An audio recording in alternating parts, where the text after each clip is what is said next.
নমস্কার বন্ধুরা, welcome to my channel SB explorer. তো বন্ধুরা, সকলকে জানাই শুভ সকাল। তো যারা চ্যানেলে প্রথমবার এসেছো অবশ্যই সকলে একটা করে সাবস্ক্রাইব করে দিয়ে আমাদের সাথে যুক্ত হয়ে যেও।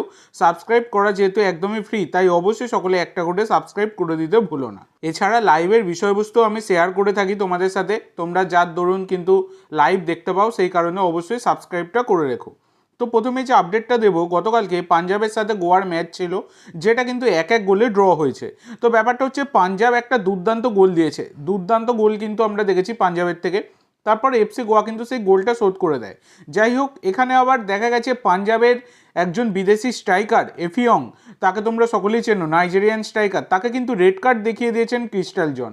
তো ক্রিস্টাল জনকে তোমরা সকলেই চেনো, মানে ফালতু রেফারিং করার জন্য তার নাম 1 নম্বরে আসে।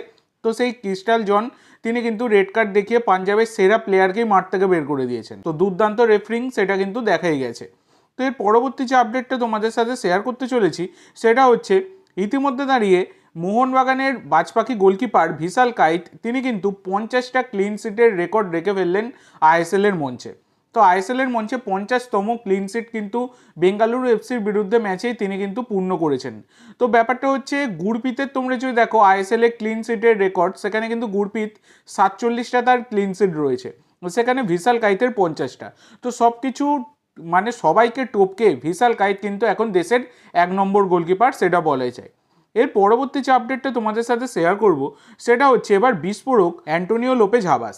তো ব্যাপারটা হচ্ছে এই মানে মুম্বাই সিটির সাথে ইন্টারকাশি ম্যাচের পর আমি তোমাদেরকে জানিয়েছিলাম, মানে গতকালকে সকালেই আর কি জানিয়েছিলাম, যে হাবাসকে কিন্তু রেড কার্ড দেখানো হয়েছে। মানে হাবাস তিনি রেফারির ডিসিশনের প্রতিবাদ করতে গিয়ে তাকে কিন্তু রেড কার্ড দেখানো হয়েছে।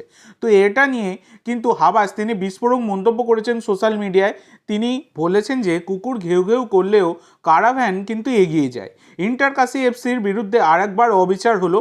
এত কম সংখ্যক ম্যাচ খেলেও ইতিমধ্যে অনেক বেশি অবিচার কিন্তু হয়েছে, এইটা কিন্তু হাবাস বলেছেন। মানে হাবাস সরাসরি কিন্তু তিনি বলছেন ইনজাস্টিস হচ্ছে ইন্টারকাশির সাথে, অবিচার হচ্ছে, এইটা নিয়েই তিনি কিন্তু পোস্ট করেছেন। তো তোমাদের কি মতামত এই বিষয়ে অবশ্যই সকলে কমেন্ট করে জানাতে ভুলো না।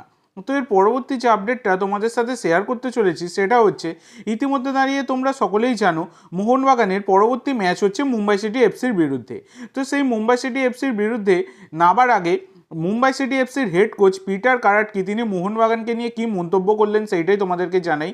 তো পিটার কারাটকি বলেছেন যে জেমি ম্যাকলারিন দুর্দান্ত ফর্মে আছে। আগেও বলেছি মোহনবাগানের ফুটবলারদের মান খুবই উচ্চ, তারা সত্যি শক্তিশালী দল, তবে আমরা নিজেদের দলের ওপরেই ভরসা রাখছি, এখন আমাদের লক্ষ্য 1 নম্বরে ওঠা। এটা কিন্তু পিটার কারাটকি বলেছেন।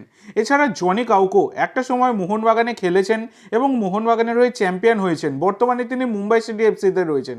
তো সেই জনি কাউকো বলেছেন যে ইন্টারকাশির বিরুদ্ধে জয় আমাদের মনোবল অনেকটাই বাড়িয়ে দিয়েছে, যা মোহনবাগানের বিরুদ্ধে নামার আগে দলের আত্মবিশ্বাস আরও বাড়াবে। এছাড়া তিনি আরও বলেছেন, মোহনবাগানকে হারানোর জন্য এখনই আলাদা করে কিছু ভাবছি না, দলের ওপর আমাদের ভরসা আছে, নিশ্চয়ই পরিকল্পনা করেই মোহনবাগানের বিরুদ্ধে মাঠে নামবো, এটা কিন্তু জনি কাউকো বলেছেন। এরপর লাস্ট যে আপডেটটা তোমাদের সাথে শেয়ার করতে চলেছি, তোমরা অনেকেই জিজ্ঞাসা করছো রবসান রবিনোর আপডেট। তো দেখো বন্ধুরা, রবসান রবিনো গতকালকে সোমবার ছিল, প্র্যাকটিস বন্ধ ছিল, কিন্তু রবিবারও প্লেয়ারদেরকে রেস্ট দেওয়া হয়েছিল, সমস্ত প্লেয়ারদের। কিন্তু রবসান রবিনো তিনি রেস্ট নেননি, তিনি জুনিয়র দলের ফিজিওকে নিয়ে এসে মাঠে একাই অনুশীলন করেছেন, মানে রিহাব পর্ব সারছেন আর কি, দৌড়াদৌড়ি করছেন, সব কিছু করছেন। মাঠে ফেরার জন্য তিনি একদমই মুড়িয়া হয়ে উঠেছেন। তো মুম্বাই ম্যাচে তিনি মাঠে ফিরবেন কিনা সেটা এখনও অবধি কনফার্ম জানা যায়নি, যদি পরবর্তীকালে জানতে পারি আমি তোমাদের সাথে শেয়ার করব। আজকে মঙ্গলবার, আজকে প্র্যাকটিস হলেও অনেক কিছুই কিন্তু পরিষ্কার হয়ে যাবে, তো দেখা যাক কী হয়। তো আজকের জন্য এইটুকু বন্ধুরা, ভিডিওটি ভালো লাগলে অবশ্যই লাইক করো, শেয়ার করো, আমার চ্যানেলে প্রথমবার এসে থাকলে চ্যানেলটি সাবস্ক্রাইব করো, আর কমেন্ট করে জানাও ভিডিওটি কেমন লাগলো। ধন্যবাদ।